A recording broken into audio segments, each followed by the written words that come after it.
When you think of Canadian food, what's the first thing that comes to mind?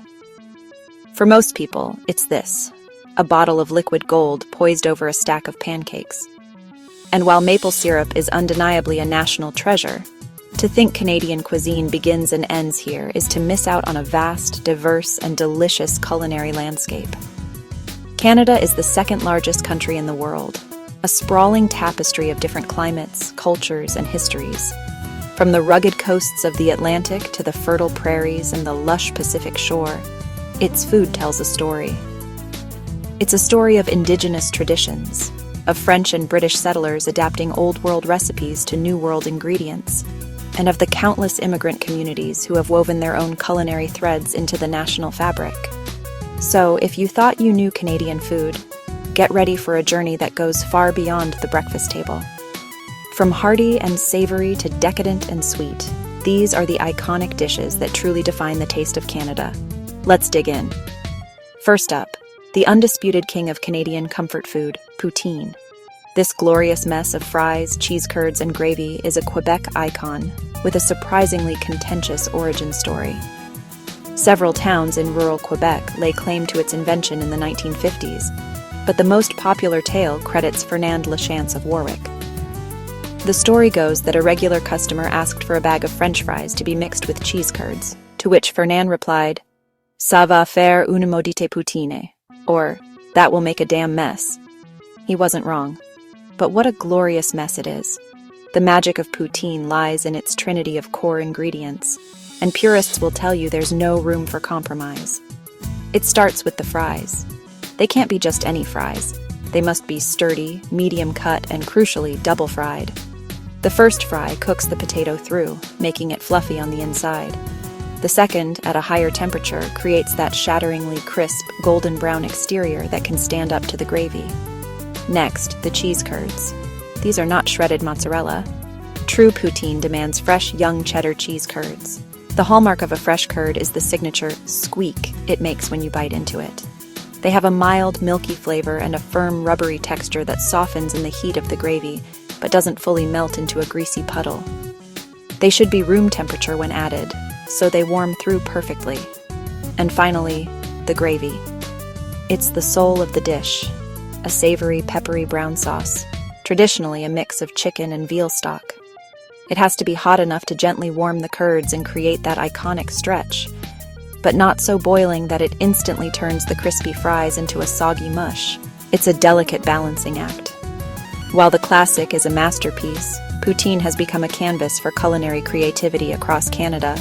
You'll find versions topped with Montreal smoked meat, pulled pork, foie gras, and even butter chicken.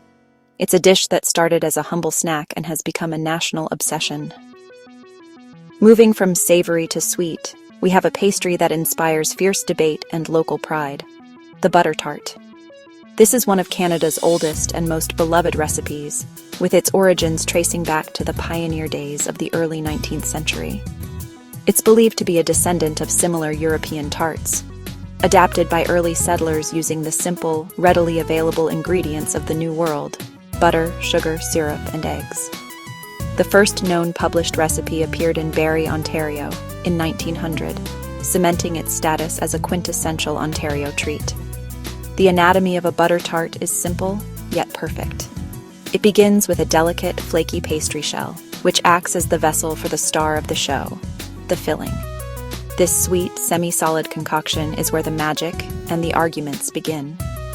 The core debate is runny versus firm.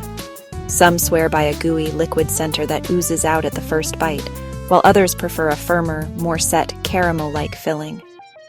Then there's the great raisin controversy. Should a classic butter tart contain raisins, or perhaps pecans or walnuts? Entire friendships have been tested over this question. This passion has given rise to things like the Kawartha's Northumberland Butter Tart Tour in Ontario, a self-guided trail of over 50 bakeries, each claiming to have perfected this iconic Canadian dessert. The only way to find your favorite? You'll just have to try them all. From Ontario, we travel west to British Columbia for our next sweet treat: a no-bake wonder named after the city of its birth, the Nanaimo bar. Its exact origin is shrouded in a bit of delicious mystery, with no single person credited as its inventor. Recipes for similar chocolate fridge cakes appeared in community cookbooks in the 1950s, but the name Nanaimo bar was popularized after it won a magazine recipe contest, forever linking it to this Vancouver Island city. The genius of the Nanaimo bar is its trifecta of textures and flavors. The foundation is a dense, chewy, and crumbly base of graham cracker crumbs, shredded coconut, walnuts, and cocoa powder, all bound together with melted butter.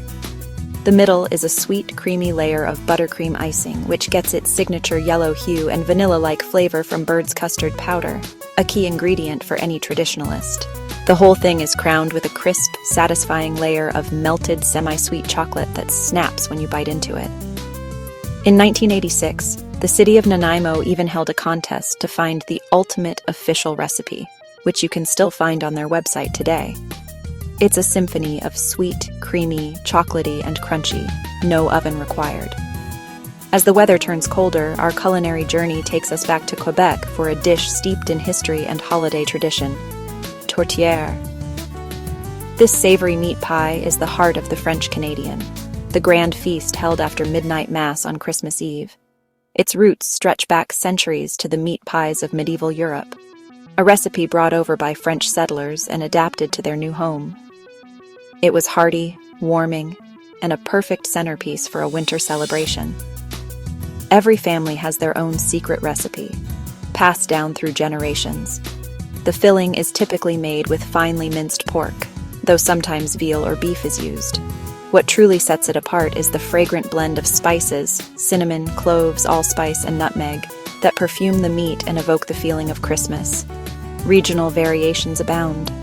The Montreal style is usually made with just finely ground pork in a shallow pie, while the tourtière from the Saguenay-Lac-Saint-Jean region is a much deeper pie, featuring cubed meats and potatoes.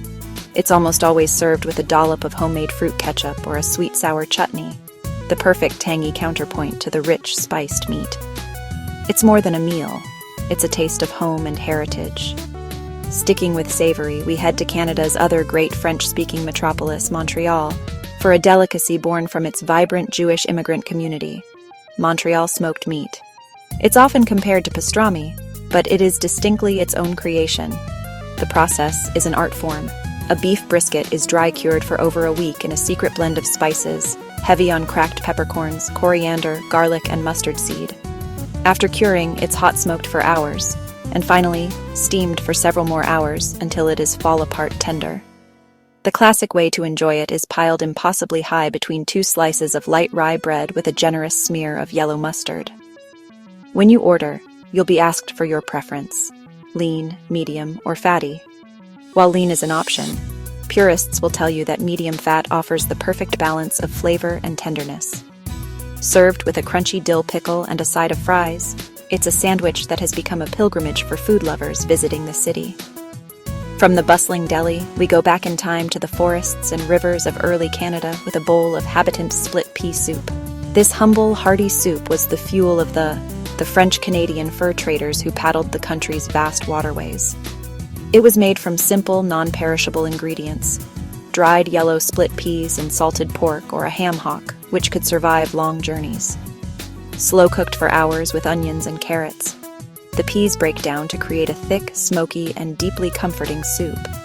It's a symbol of resilience and a cornerstone of traditional Quebecois home cooking, perfect for a cold winter's day. And finally, we come full circle, back to the food that started it all, the one and only pure Canadian maple syrup. But its story didn't begin with pancakes. Long before European settlers arrived, indigenous peoples of the eastern woodlands discovered the magic of the maple tree. They were the first to learn how to tap the trees, collect the watery sap, and boil it down over a fire to create a sweet, nourishing syrup. They taught this invaluable skill to the settlers, for whom it became a primary source of sugar for centuries. The process is a true wonder of nature. In the early spring, the cycle of freezing nights and thawing days creates pressure inside sugar maples, causing the sap to flow. It takes an incredible 40 liters of this slightly sweet sap to produce just 1 liter of pure maple syrup. At a traditional sugar shack, or you can see this transformation firsthand, as the sap is boiled down in large pans, filling the air with a sweet, steamy aroma. and not all syrup is the same. The modern grading system categorizes it by color and flavor, from the delicate, light, golden grade made early in the season, to the robust and flavorful dark and very dark grades produced later on. And its use goes far beyond the breakfast table. Canadians glaze salmon with it, whisk it into salad dressings, bake it into beans, and of course pour it on fresh snow to make maple taffy. It is liquid gold, a pure taste of the Canadian forest. From the savory mess of poutine to the refined sweetness of a Nanaimo bar, from the holiday warmth of tourtière to the liquid gold of maple syrup, the food of Canada is a rich and delicious reflection of its land and its people. This has been just a taste of what the Great White North has to offer, a culinary landscape filled with countless other regional treasures waiting to be discovered. Now we want to hear from you. What's your favorite Canadian food? Is there an iconic dish we missed? Let us know in the comments below. And if you're hungry for more, don't forget to subscribe and hit that notification bell for our next delicious adventure.